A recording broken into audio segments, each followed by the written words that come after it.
میرے پیارے دوستوں، آج ہم سنیں گے حضرت موسیٰ علیہ السلام کا واقعہ۔ اعوذ باللہ من الشیطان الرجیم، بسم اللہ الرحمن الرحیم۔ شروع اللہ کے نام سے جو سب پر مہربان ہے، بہت مہربان ہے۔ السلام علیکم ورحمۃ اللہ وبرکاتہ۔ حضرت موسیٰ علیہ السلام کا واقعہ۔ حضرت موسیٰ علیہ السلام اللہ کے مخلص پیغمبر ہیں۔ ان کا لقب کلیم اللہ ہے، کیونکہ وہ اللہ تعالیٰ سے ہم کلام کرتے تھے۔ موسیٰ علیہ السلام کے والد کا نام عمران علیہ السلام اور بھائی کا نام ہارون علیہ السلام تھا۔ آپ میں طاقت اور قوت بہت زیادہ تھی۔ حضرت موسیٰ علیہ السلام کی پیدائش سے پہلے ایک مغرور اور ظالم بادشاہ تھا جس کا نام ولید بن اسعب تھا، جو فرعون کے نام سے مشہور ہے، جو بنی اسرائیل کے قوم پر ظلم و ستم کرتا تھا اور اس نے غلاموں کی طرح کام لیتا تھا۔ فرعون کو ماننے والے قبطی کہلاتے تھے اور وہ عیش و آرام کی زندگی گزارا کرتے تھے۔ ایک روز فرعون نے خواب دیکھا کہ بیت المقدس سے مصر کی جانب ایک آگ بڑھتی چلی آ رہی ہے۔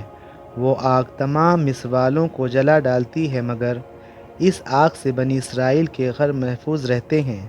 فرعون نے اس خواب کی تعبیر اپنے پاس موجود کاہنوں سے پوچھی تو انہوں نے بتایا کہ بنی اسرائیل میں ایک بچہ پیدا ہونے والا ہے جس کی وجہ سے مصریوں یعنی قبطیوں کی ہلاکت ہوگی۔ تورات میں ہے اور تاریخ کے جاننے والے بھی کہتے ہیں کہ فرعون کو بنی اسرائیل کے ساتھ اس لیے دشمنی ہو گئی تھی کہ اس زمانے کے کاہنوں نجومیوں اس کو بتایا تھا کہ اس کی حکومت کا کچھ زوال اس اسرائیلی لڑکے کے ہاتھ سے ہوگا۔ اور تاریخی روایتوں میں ہے کہ فرعون نے ایک بھیانک خواب دیکھا تھا جس کی تعبیر دربار کے جوتشیوں اور کاہنوں نے وہی دی تھی جس کا ذکر گزر چکا ہے۔ اس پر فرعون نے ایک جماعت کو اس لیے مقرر کیا کہ وہ تفتیش اور تلاش کے ساتھ اسرائیلی لڑکوں کو قتل کر دے اور لڑکیوں کو چھوڑ دیا کرے۔ حضرت موسیٰ علیہ السلام کی پیدائش۔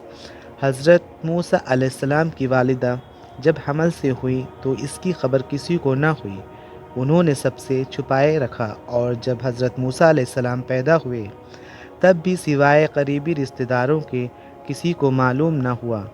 حضرت موسیٰ علیہ السلام کا نسب کچھ واسطوں سے حضرت یعقوب علیہ السلام تک پہنچتا ہے۔ ان کے والد کا نام عمران اور والدہ کا نام یوکابد تھا۔ عمران کے گھر میں موسیٰ علیہ السلام کی پیدائش ایسے زمانے میں ہوئی جب کہ فرعون اسرائیلی لڑکوں کے قتل کا فیصلہ کر چکا تھا۔ بہرحال جو توں کر کے 3 ماہ تک ان کے پیدا ہونے کی کسی کو متعلق خبر نہ ہونے دی۔ اس سخت اور نازک وقت میں آخرکار اللہ تعالیٰ نے مدد کی اور موسیٰ علیہ السلام کی والدہ کے دل میں یہ بات ڈال دی کہ ایک تابوت کی طرح کا صندوق بناؤ جس پر رال اور روغن پالش کر دو تاکہ پانی اندر نہ آ سکے۔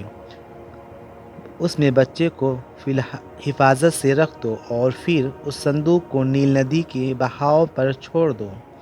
حضرت موسیٰ علیہ السلام کی ماں نے ایسا ہی کیا اور ساتھ ہی اپنی بڑی لڑکی موسیٰ کی بہن کو لگایا کہ وہ اس صندوق کے بہاؤ کے ساتھ ساتھ کنارے کنارے چل کر صندوق کو نگاہ میں رکھے اور دیکھے کہ اللہ تعالیٰ اس کی حفاظت کا وعدہ کس طرح پورا کرتا ہے، کیونکہ موسیٰ علیہ السلام کی والدہ کو اللہ تعالیٰ نے یہ بشارت پہلے ہی سنا دی تھی کہ ہم اس بچے کو تیری ہی طرف لا کر دیں گے اور ہمارا یا پیغمبر اور رسول ہوگا۔ حضرت موسیٰ علیہ السلام جس صندوق میں تھے وہ صندوق بہتے بہتے فرعون کے محل کے پاس پہنچا۔ محل کے درباریوں نے صندوق کو نکال لیا۔ فرعون کی بیوی عائشہ رضی اللہ عنہا جو نیک تھی، حضرت موسیٰ علیہ السلام کو دیکھ کر فرعون خاتون سے کہا، یہ تیری اور میری آنکھوں کی ٹھنڈک ہے اور اسے اپنا بیٹا بنا لیں۔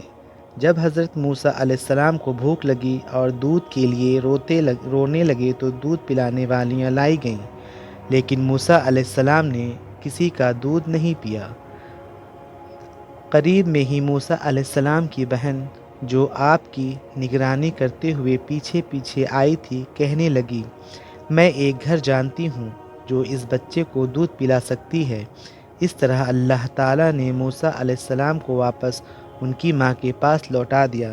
تو انشاءاللہ دوستوں آپ کو یہ حدیث ضرور پسند آئی ہوگی۔ یہ واقعہ حضرت موسیٰ علیہ السلام کا ہے۔